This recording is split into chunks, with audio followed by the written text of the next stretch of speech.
Hey everyone, my name is Dr. Dolores Tarver. I'm a licensed psychologist here in Georgia, coming to you with your next mental health moment.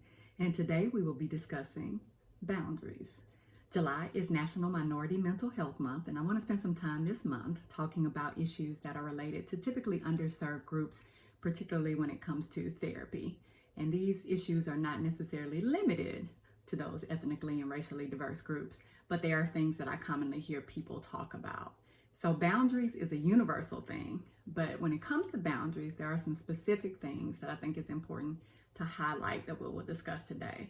Now, many of you are going to either have had these things done to you that I'm about to describe, or you have been a person who has done these things to other people. Here in the South, we are a very familiar, casual, comfortable culture, and frequently we touch people. We touch people when we're talking to them. We have a habit of touching people's hair and skin. I've had a lot of people over the years just come and touch my face. We see people touching the faces of babies or touching children. Oh, it's such a beautiful child. And they'll put their hands on children and you see people just kind of cringe. I've also seen people when they are greeting each other with hugs or kisses. Some people are the slap you on the back kind of folks when they're laughing, or touch you on the shoulder when they're talking to you, maybe touch you on the leg when they're conversing with you. I very much know some people that when they hug people, those hands slide on down and they inappropriately touch someone or graze someone on the buttocks. I've definitely known of people to think that, oh, you're uncomfortable with people touching you, so let me touch you more so I can make you more comfortable with that. That is not an appropriate use of exposure, nor is it recommended psychologically, just as an FYI. I also know people that force their children to hug loved ones and relatives, like, oh, give your auntie a hug, oh, give right. And so we frequently struggle with this notion of when is it appropriate to touch people or not touch people, and even beyond people, touch their personal belongings. Sometimes people will come in and they'll touch your stuff, or people will be in your space. You may be at work and somebody will come into your office and they just start talking to you about personal business as you're in the middle of work. Like, we just have some challenges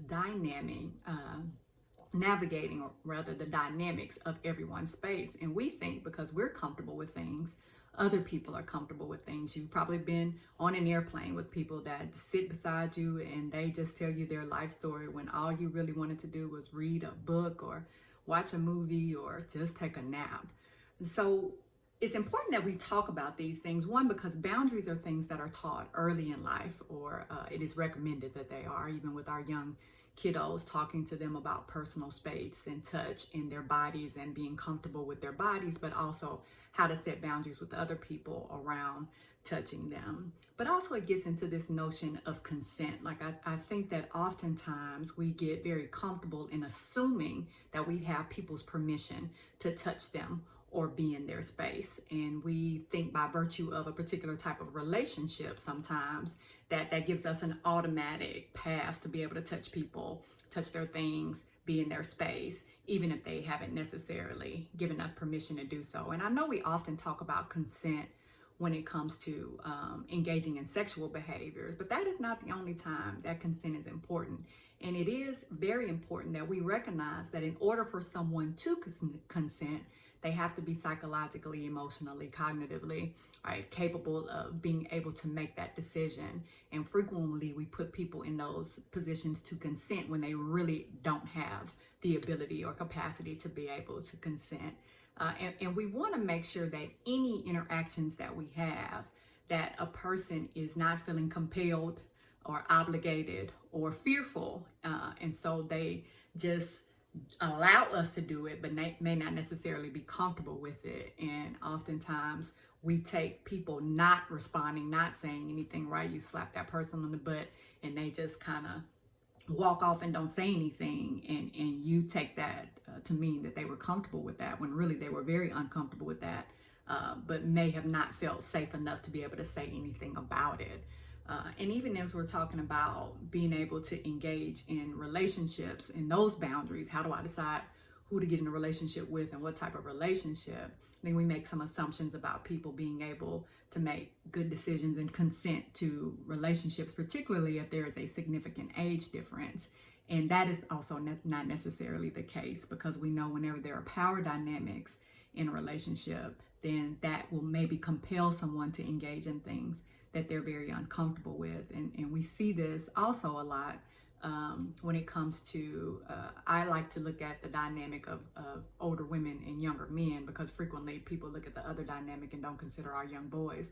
But there are definitely women who are in their 20s, 30s, 40s, engaging young boys who are in their, who are 14, 15, 16, 17 years old.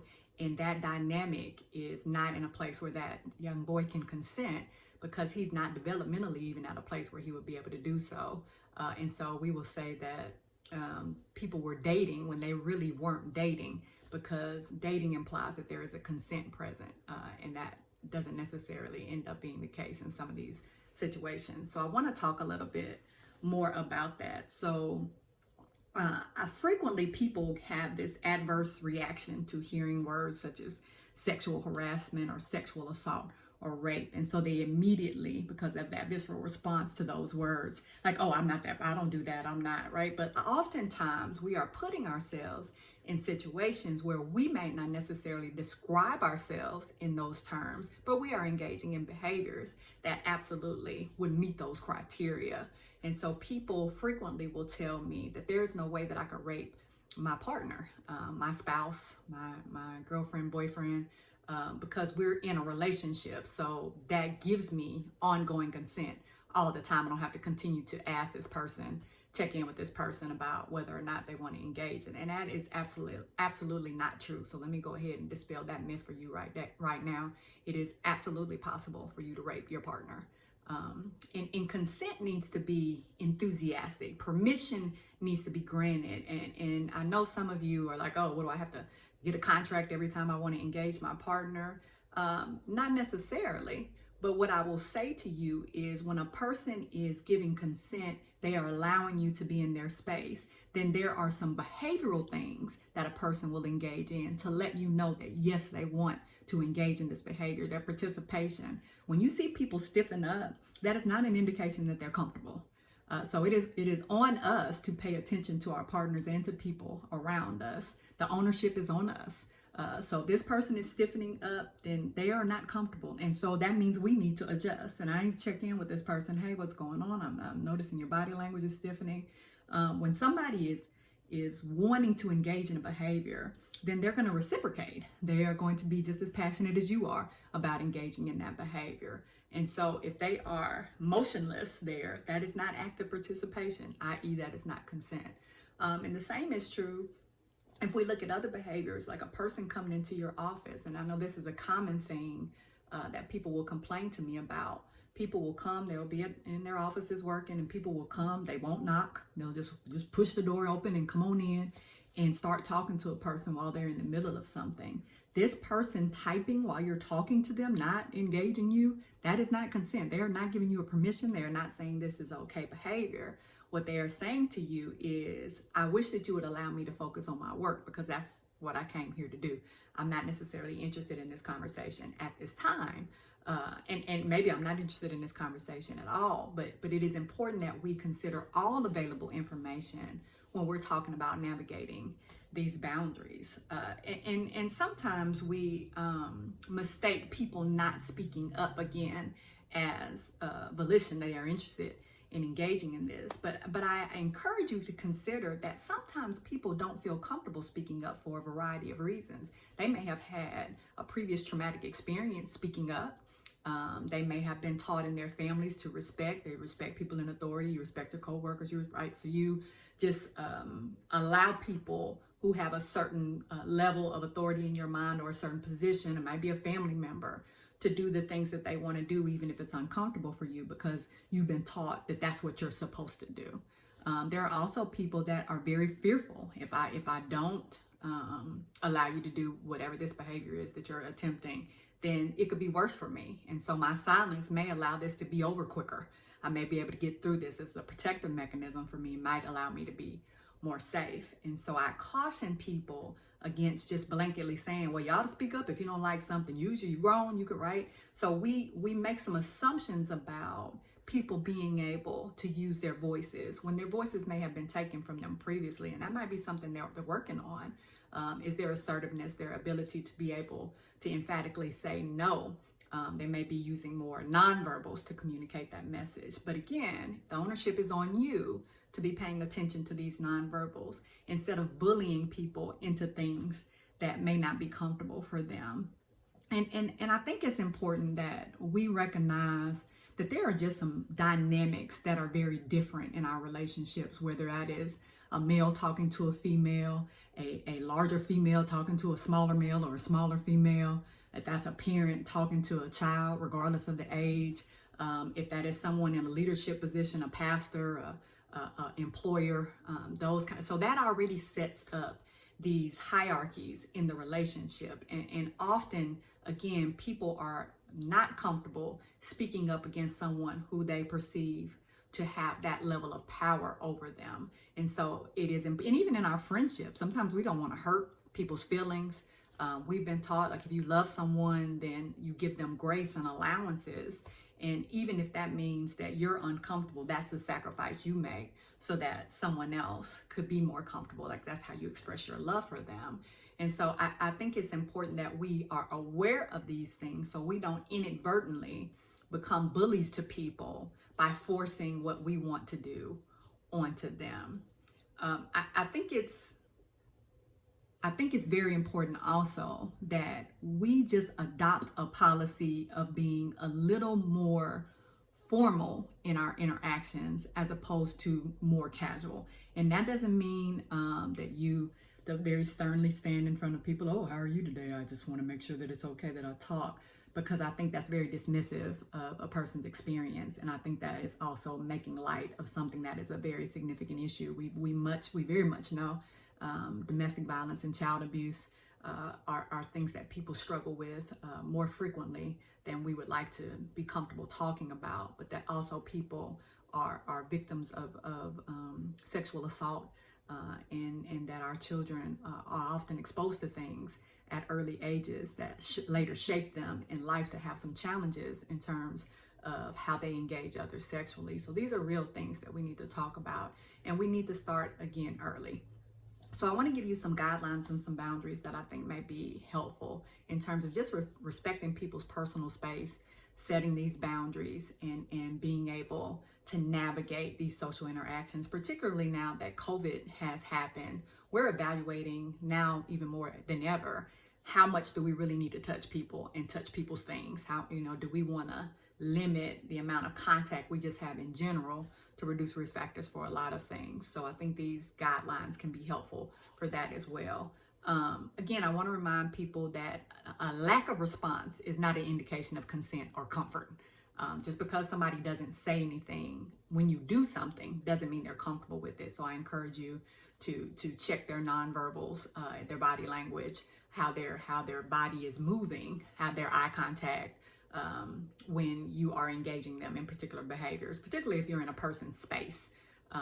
Those are some good times to look at that. We are looking for enthusiastic participation as a sign of consent, as opposed to a passive acceptance, which again may be a fear response and a person just trying to keep themselves safe. So guide off the other person. Be observant of them, see how they move, see what they do, and that is usually a good indicator. If they're sweating, their hands are shaking, their voice is trembling, that's maybe an indicator that they are uncomfortable in that situation and you need to back off. And we want to err on the side of caution, particularly as we're dealing with people, as I mentioned, if there's dynamics, differences in size, differences in gender, a stranger versus someone that may be a family member. A lot of times we engage strangers very casually and comfortably. We don't even know these people, much less what their boundaries may be. If it's a romantic versus a platonic relationship, those dynamics may be very different. They are different for different cultures. As I mentioned earlier, this is Minority Mental Health Awareness Month, and often people of diverse ethnic backgrounds have different dynamics around how they want to be engaged. And you will commonly hear people say they don't like people coming up, touching them, touching their hair, touching their skin, touching their children, touching their things, from various ethnic groups. And they see that as a violation of their privacy and of their space. And it can tend to cause friction in some interactions with people. Don't reach for other people's children without their permission. I know these babies are beautiful. Children are light and sunshine, and you just want to gobble them up and touch them. But you have to be mindful. This is not your child. This is someone else's child. And you need to, one, respect someone else's boundaries around their children. And two, we want to, again, teach our children how to be able to navigate their own boundaries and who comes in their space. And so kids often don't even know to do that at younger ages. They haven't been taught that yet. And at older age, and even sometimes at older ages, they're guiding off their parents. So respect the kid's space. You can definitely say, oh, well, you are a beautiful little girl or a handsome young man, or however you choose to compliment this young scholar. But you can do that without touching them and gawking at them and staring at them, which is another thing that I think people are not aware that they're doing. That makes people uncomfortable too, and that's another boundary issue, just staring at people. Even if you do find them attractive or something about them is inviting, staring at them could also be a violation of their space, so being mindful of that. Don't go through people's belongings. Like, stop touching people's stuff. Like, people share office space sometimes, and people will come to folks' desk and touch their coffee mug and get their pens and, oh, like, I like the way your little notepads look. Like, you don't need to be touching other people's space. If you like their belongings, you can definitely ask them where they purchased them from, and if they want to share that with you, they will, and you can get your own. But don't get in the habit of just touching people's stuff, going through purses. I know that is something that a lot of women find to be a violation. Others are like, hey, go get this out of my purse. But again, they're giving you permission. And I will see a lot of people just bring the woman the purse instead of going in the purse to get those items because they want to keep that space and respect it. Leaning over people's shoulders, like, people will be like, oh, what are you doing? And they're just leaning all over you or leaning all in your space. That's another one that I encourage people, like, back up. You don't need to be that close to someone. Again, in the era of COVID now, we're trying to encourage 6 feet, but even beyond that, we don't need to be so close to people. You will see neighbors come outside at the same time, and one neighbor is like just all in another neighbor's face, and you see the other neighbor continue to keep backing up and backing up. Be mindful that even though for you that may be a way that you show people that you care about them, you respect them, you're happy to see them, honor their space by keeping that distance. Again, guide off them. And I mean, this goes to other things as well. Some of you are tailgaters. You ride people's car bumpers when you are frustrated in traffic. That's another boundary too. Like, I know you're frustrated and this person is driving really slow and irritating you. You're already late. Now, mind you, most of the time we're frustrated with ourselves because we left late, but we're going to be mad at these people that's out here driving the speed limit. But that's neither here nor there. But you don't have to ride against somebody's bumper or speed off really quick and get in front of them and then put on your brakes, right? These are, again, boundaries that we're violating. You don't need to cut in front of people in line. Some people they don't even look around. They just walk up. There's that kind of sense of entitlement. Well, I'm ready to check out. I'm ready to go. Y'all taking too long. Let me go ahead and get. Look around yourself. Observe who else is around. Is someone else waiting? Is there a line that I possibly didn't notice that I need to attend to? Check in with people. Oh, hey, were you waiting? Instead of just bogarting your way up to something. Be mindful of the policies and procedures that are in place in your office settings about how to interact with your coworkers. A lot of times we take our comfortable, casual family relationships into our work environment, and I encourage you not to do that. Everybody doesn't want to know about what you do on the weekend. Everybody doesn't want to talk to you about what they did on the weekend, and it's important that we respect people's space. I know that we think that is a way we get to know people, but it is, again, a person's right and privilege to be able to share with you what they're comfortable sharing. They need to give consent, if you will, to sharing that information. That's just not something you're entitled to because this is a work relationship. So at work, you focus on work. If people want to talk about personal things, they may do that on break or at lunch. But again, it is their right not to do so. They're not being mean. They're not arrogant and stuck up and think that you're not good enough for them. They simply have the right to choose what they share. And I encourage you not to take that personally, but again, to respect their personal space. It is important that we teach our kids, I mentioned earlier, about boundaries in space. There are a lot of age-appropriate books that teach kids about personal space, good touch, bad touch. We hear that phrase a lot, but also just about touching other spaces, other people, they're being in their spaces, sharing, those kind of things are important to teach our kids. Practice ways to talk to your children about when they're uncomfortable with someone being in their space, so they can have that voice of empowerment that some of us weren't able to receive growing up, or it was taken away from us, and so we're later in life trying to figure it out. We are in a position where we can teach our kids at younger ages to be able to have those voices. It's important that you know what your boundaries are, you know your values, that you practice those boundaries with friends and being able to express yourself so you're more comfortable being able to do that. And to listen to yourself and trust your feelings, because a lot of times we feel uncomfortable about something, but we don't really know why. So we're just like, I'll ignore it and just go ahead and do something that maybe there's something in me that's telling me, that's not what you want to do. I encourage you to listen to yourself. Your, whatever that is, your discernment. Some people say that's their gut. Some people say that there is that the people that our ancestors that love and care about us, it's like, hey, warning, danger, right? So listen to that, because that more often than not is going to be accurate, and I'd rather you again err on the side of caution. So what I want you to take from this video is you have the right to set your boundaries. You deserve to be able to have those boundaries respected.